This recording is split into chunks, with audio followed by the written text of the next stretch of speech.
ময়দানে আল্লাহর কাঠগড়াতে জালিম সম্পদ আত্মসাৎকারী হিসাবে উঠবেন। নবী করিম সাল্লাল্লাহু আলাইহি ওয়াসাল্লাম বলেছেন, কেউ যদি 1 বিঘা সম্পদ অন্যায়ভাবে কারোটা দখল করে রাখে, ভোগ করে, আত্মসাৎ করে, জুলুম করে, 7 তবক জমিনকে আল্লাহ তাআলা তার গলায় জড়িয়ে দিয়ে ধসিয়ে দিয়ে তাকে শাস্তি দিবেন যে কত জমিন খাতি পারস কা।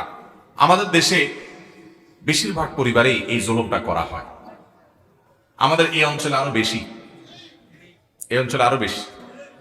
এই জুলুমটা করার জন্য ইবলিস কিছু যুক্তি দিছে আমাদের হাতে। যেমন একটা যুক্তি হলো, ইবলিস বলে বোনদেরকে তো বিয়ে শাদী করতে টাকা পয়সা খরচ করে বাপে বিয়ে দিছে, তাহলে আবার তাদের জমি জমা দিতে হবে কেন?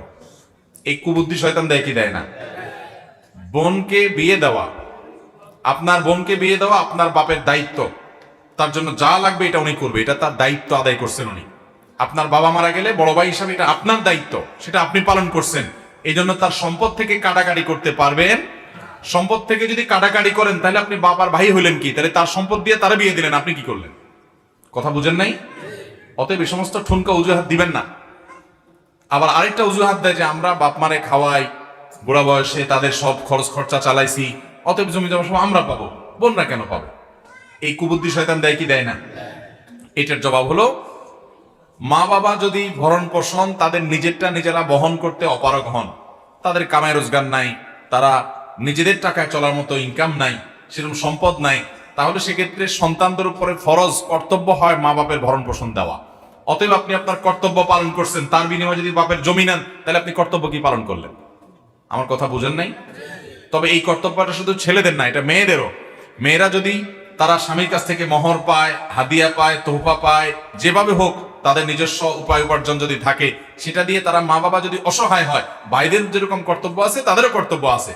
কিন্তু যদি তারা তাদের কর্তব্য আদায় অবহেলা করে, তার জন্য তারা আল্লাহর কাছে জবাবদিহি করবে। কিন্তু বাপমার সম্পদে তাদের হক বঞ্চিত নষ্ট করা যাবে। কথা কি বুঝাতে পারছি ভাইরা আমার? এরকম মানুষ আমি খুব কম খুঁজে পাই, যে মানুষটা দাঁড়িয়ে বলতে পারে যে আমি আমার বাবা আমার মায়ের মৃত্যুর পর তাদের সম্পদে বোনদের যা যা অংশ ছিল আমি পাই পাই করে হিসাব করে তাদেরটা জমি জমা ভাগ যোগ তাদেরকে বুঝাই দিছি। জমি তারা নিতে চায় না হয়তো, তাহলে জমির মূল্য দিয়ে দিছি, কিন্তু আমি তাদের হক বুঝাই দিছি। এরকম মানুষ পাওয়া যায় না খুব বেশি। এই মজলিসে আসেননি 2-4 জন? ওই এক ভাই আছে, দিছেননি বোনের হিসাব? দাঁড়ান দেখি। আলেম মানুষ মনে হয়। আরে আলেমরা তো দিবেই ইনশাআল্লাহ, আপনারা তো জাতির শ্রেষ্ঠ সন্তান, আপনাদের কথা তো ভিন্ন ভাই। আমি সাদা, তারপরও আপনি বলেন একটু কি করেছেন আপনি বলেন তো।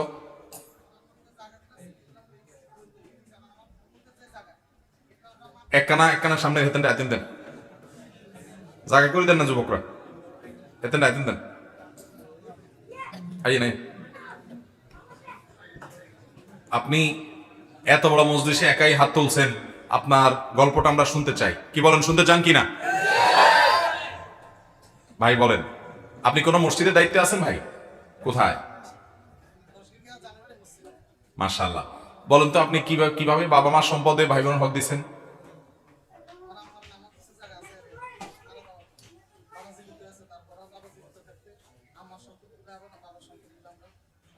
মারা গেছেন কি আপনার মা? আল্লাহ ওনার প্রতি রহমত নাজিল করুন। হ্যাঁ, ওনার যে সম্পদ ছিল সেগুলো কিভাবে ভাগ করছেন? আচ্ছা, 4 বোনকে তাদের হক দিছেন কোরআন বর্ণনা অনুযায়ী। মায়ের জমি জমা ছিল, কেমনে জমি দিছেন? দলিল করে দিয়ে দিছেন, বোনটা বুঝে নিছে। 10 গড়িয়ার মানুষ আপনি, তো আশেপাশে মানুষ নিশ্চয়ই আছে, আপনার এলাকার কেউ আসেনি আর? মাশাআল্লাহ। তাহলে এই ভাই তার মা মারা যাওয়ার পর মায়ের সম্পদ, তার 4 বোন 2 ভাই, তারা সব বোনদেরকে ভাইদেরকে বাবা সবার যার যতটুকু ভাবে বুঝাই দিচ্ছেন, এমনকি দলিল করে বোনদেরকে লিখে দিচ্ছেন। মাশাআল্লাহ, আপনাকে তো আমি স্যালুট করতে চাই, আপনি একটু সামনে আসেন। মাশাআল্লাহ, আল্লাহ তাআলা আমাদের ভাইয়ের মতো মানুষ আমাদের সমাজটা ভরে দিন, বলুন আমিন। আমরা সবাই আমাদের মা বাবার সম্পদে ভাই বোনদের হক বুঝাই দিব তো ইনশাআল্লাহ। মাশাআল্লাহ, আপনি আলেম মানুষ, তারপর আপনাকে আমি একটা কিতাব উপহার দেই। নবী করিম সাল্লাল্লাহু আলাইহি ওয়াসাল্লামের প্রজ্ঞা এবং বুদ্ধিমত্তার গল্প, প্রজ্ঞায় যার উজ্জ্বলা জগৎ, সুন্দর একটা বই। মাশাআল্লাহ, এটা আপনাকে হাদিয়া। মাশাআল্লাহ, এটা তো আরো সুন্দর কথা, ফুফুদেরটাও বুঝাই দিছেন। তো এটা আপনার চাচাতো ভাইরা ঝামেলা করে নাই? সবাই রাজি ছিল? ফুফু কয়জন আল্লাহ আপনার দিছে? তাদেরকে দিয়ে দিছেন। তারা কি জোর করে আদায় করছেন, আপনার এমনি দিয়ে দিছেন? এমনিতেই দিয়ে দিছে। মাশাআল্লাহ মাশাআল্লাহ মাশাআল্লাহ। ভাই কোন মাদ্রাসায় পড়াশোনা করছেন? দাওরা ফারেক কামিল পাস। মাশাআল্লাহ মাশাআল্লাহ। আমাদের এই ভাই, আপনি একটু ওদিক ফিরেন, আমাদের ভাই আপনাকে একটু দেখুন। আল্লাহ তাআলা আমাদের এই ভাইয়ের মতো মানুষ দিয়ে সমাজটা ভরে দিন, বলুন আমিন। আপনারা মনে করবেন উনি হুজুর মানুষ, হুজুর দিবে, সব হুজুররাও দেয় না, সব হুজুররাও দেয় না। অতএব এরকম আদর্শ সন্তান আমাদের দরকার আছে না নাই? জাযাকাল্লাহ খাইর। ভাইকে বসতে দেন, বসতে দেন ভাই, বসেন, এখানে বসেন আপনি। জাযাকুমুল্লাহ খাইর। মাশাআল্লাহ মাশাআল্লাহ। ভাইরা আমার ভালো করে শুনে রাখেন, বাবা মার সম্পদে দুর্বল ভাইদের হক মেরে দিবেন, বোনদের হক দিবেন না। বা আপনার দাদা মুরব্বীরা অনেক সময় অনেক ভুলভাল করে গেছে, মেয়েদেরকে দেয় নাই, বলে যে তোরা দায় দাবি রাখিস না। আমাদের এই অঞ্চলে একটা জাল হাদিস প্রচলিত আছে, সেটা হলো বলে যে বাপের বাড়ির সম্পদ মেয়েরা নিলে নোয়াখাইলা বাসা হেতাকে হয় না। শুনছেননি আপনারা এই কথা? বাবার বাড়ির সম্পদ মেয়েরা নিলে বলে কি হয় না? হয় না। শুদ্ধ বাংলা বলে সয় না, মানে তাদের এটা ভালো শুট করে না তাদের সাথে। এরকম একটা বাটপারি মার্কা হাদিস যে কোন আল্লাহর বান্দা তৈরি করছে আল্লাহ জানে। যে জাল হাদিসের তো একটা ধরন থাকে, এইরকম একটা বাটপারি মার্কা জাল হাদিস। বাটপারি মার্কা এই জন্য বললাম যে নবী সাল্লাল্লাহু আলাইহি সাল্লামের নামে মিথ্যা কথা বলছে, সেটা তো একটা বিষয় আছে। আবার বাটপারি মূলক ভাবে, সেটা কিভাবে? ওই যে ভাইরা বোনদের হক মারার জন্য হাদিস দিয়া হক মারা, এই হাদিস তো কোথাও নাই, মিথ্যা কথা নবীজির নামে। বাবা মার সম্পদ, একই সম্পদ, ছেলে নিলে তারে সইবে কিন্তু মেয়ে নিলে তারে সইবে না, এর চাইতে বড় অবিচার আর কি হতে পারে? আমি ছোটবেলায় এক মাদ্রাসায় পড়েছি, আমার জীবনে প্রথম মাদ্রাসা, এলাকার নাম বলবো না। সেই মাদ্রাসার প্রতিষ্ঠাতা অনেক পয়সাওয়ালা, সে আমরা ছোটবেলা থেকে শুনতেছি পয়সাওয়ালা, এখনো নাম করা, নোয়াখালীর মধ্যে নাম করা কয়েকজনের একজন, আমি নাম বলবো না। ওনার অনেক ছেলে আছে এবং অনেক ছেলে আলেমও আছে। বোনদের হক দেয় নাই, ওই বোন আমার অফিসে যায় হাজির কিছুদিন আগে, বড় ছেলেকে নিয়ে হাজির, পরিচয় দিলেন অমুক মাদ্রাসার প্রতিষ্ঠাতার মেয়ে। আমি বললাম সাথে সাথে আসতে দাও, আমি মাদ্রাসা পড়ালেখা করেছি, জীবনের পড়ালেখা শুরু আমার এখান থেকে। তো আনলাম, বললাম বোন বলেন কি খেদমত করে? বলে হুজুর এই অবস্থা, আপনি আমাদের মাদ্রাসা করছেন, আমরা জানি, আমার আব্বারে আপনি চিনেন, এই হলো কাহিনী। আমার ভাইরা বুঝা সব সম্পদ নিয়ে যাচ্ছে, আমাদেরকে লামসাম কোন রকম দিয়ে বলে তোরা খুশি থাক, আর দাবি করিস না। মুরব্বীরা এরকম অনেক ভুল করে, কি করে না?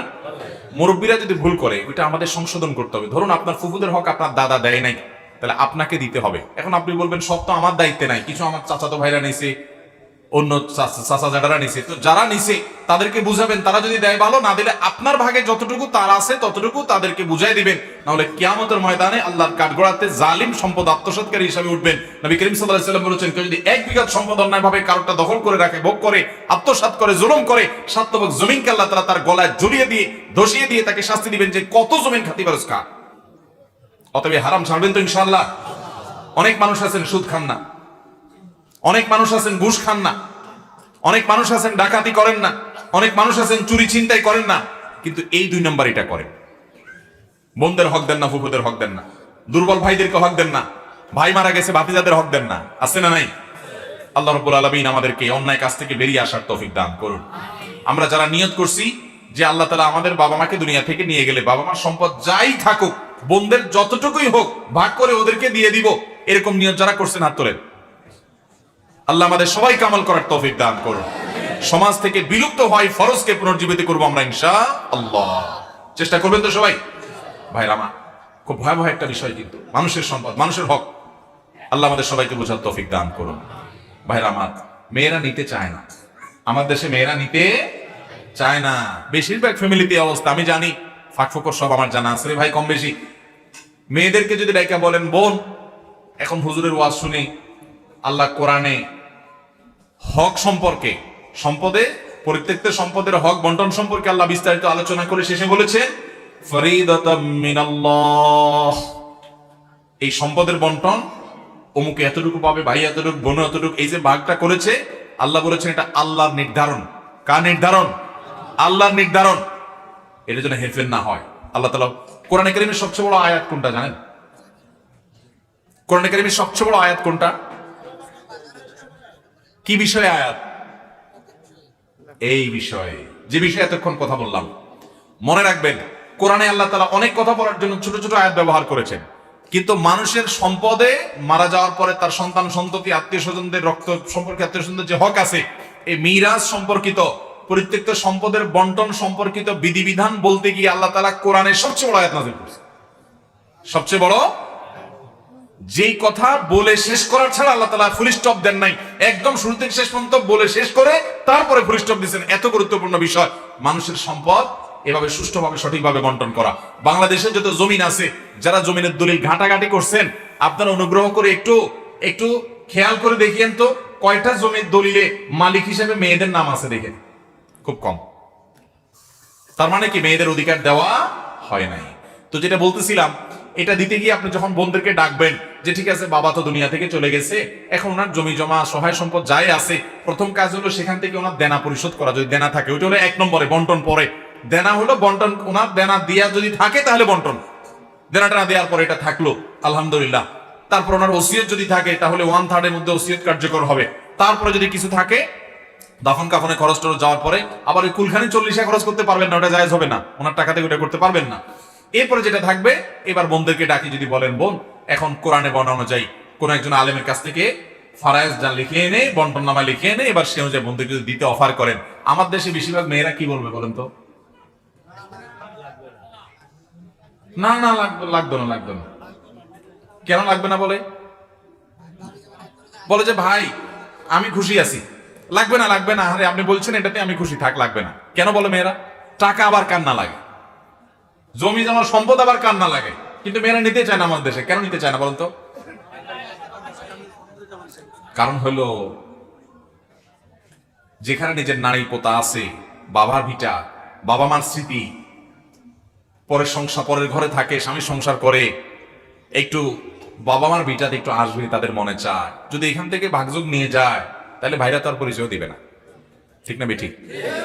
এই কারণে বেশিরভাগ মেয়েরা নিতে, যদি মুসলমান হয়ে থাকেন, বাপের ভূত মায়ের ভূত বাঘের বাচ্চা যদি হয়ে থাকেন, সাহসী মানুষ যদি হয়ে থাকেন, মুত্তাকি যদি হয়ে থাকেন, বোনদেরকে বলে দিবেন বোন আমি সেই ভাই না, মানুষ হিসেবে দোষগুণ যাই থাকুক না কেন, তোমরা আমাদের বোন, আমরা তোমাদের ভাই, আমাদের একের সাথে আমাদের রক্তের সম্পর্ক, তোমার রক্ত আমার শরীরে, আমার রক্ত তোমার শরীরে, আমরা এক মায়ের সন্তান। অতএব এই ভিটা তোমাদের, এই ভাই তোমাদের, সারা জীবন তোমরা এখানে আসবা, তোমাদের ছেলে মেয়েরা আসবে নানা বাড়িতে, আমরা সারা জীবন সাধ্য অনুযায়ী তোমাদের মেহমানদারি করার চেষ্টা করব।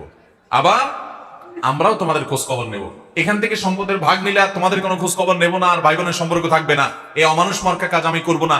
রক্তের সম্পর্কে আল্লাহ তাআলা রক্ষা করতে আমাকে ফরজ নির্দেশ করেছেন, বিধায় আমি সেটা করবই করব। ওইটা নিয়ে তুমি টেনশন করিও না, তুমি তোমার ভাগ যোগ নাও। এরপরে যদি কোনো বোনকে আল্লাহ তাআলা অনেক দিছে, লাখ লাখ কোটি কোটি আছে, বাইরা গরিব, তারপরে বোন বলছে ঠিক আছে আল্লাহ তো আমাকে অনেক দিছে, যা এটা তোদেরকে দিয়ে দিছি বা আপনাদেরকে দিয়ে দিছি, এটা যদি বোন ছেড়ে দেয় তাহলে সেক্ষেত্রে ভাইয়ের জন্য হালাল হবে। কথা কি বুঝাতে পারছি? অনেক মুরব্বীরা কি করে জানেন? জীবদ্দশা বেজাল ভাঙি যায়। মুরব্বীরা একটা মায়েরও নিচে পড়বে না কিয়ামতের ময়দানে, ভালো করে শুনে রাখেন। জীবদ্দশা অনেক মুরব্বীরা করে কি, ছেলেদেরকে ডাক দেয়, মেয়েদেরকে ডাক দেয়, দেখো এখন আমি তো কখন দুনিয়া থেকে চলে যাই, তোমাদের মেয়েদেরকে অনেক টাকা পয়সা খরচ করে বিয়ে দিছি, অনেক কিছু দিছি, হাজুসিস দিছি তোমাদেরকে, তো তোমরা দাবি টাবি করিও না, এখান থেকে আর কি নিবা, ভাগ করলে কি নিলে কি থাকবো, তোমরা ছাড়ি দাও। তো বাপে যদি এরকম বলে, মায়ে যদি এরকম বলে, মেয়েরা বেচারারা শরমে পড়ে কি বলে, টাকা বাড়ে। বাপ জীবদ্দশা কেমনে বলে না আমার লাগবে, এটা কিভাবে বলে? বাধ্য হয়ে মেয়েরা বলে না। এরকম সিনক্রিয়েট আমাদের দেশে করে কি করে না মুরব্বীরা ভালো করে শুনে রাখেন। ওই লম্বা দাড়ি আর 5 ওয়াক্ত নামাজ শুধুমাত্র এটা আপনাকে জান্নাতে যেতে সাহায্য করবে না। আল্লাহর বিধান অনুযায়ী যদি আপনার সম্পদ সন্তানদের মধ্যে বন্টনের ক্ষেত্রে আপনি বাধা সৃষ্টি করেন, বেইনসাফি করেন এবং মেয়েদেরকে যদি হক নষ্ট করে দিয়ে যান, তো মনে রাখবেন কিয়ামতের দিন আপনাকে আল্লাহর কাছে প্রতিটা পয়সার জন্য জবাবদিহি করা লাগবে। আল্লাহ আমাদের মুরব্বীদেরকে হারাম থেকে বেঁচে থাকার তৌফিক দান করুন। চেষ্টা করবেন তো সবাই ইনশাআল্লাহ।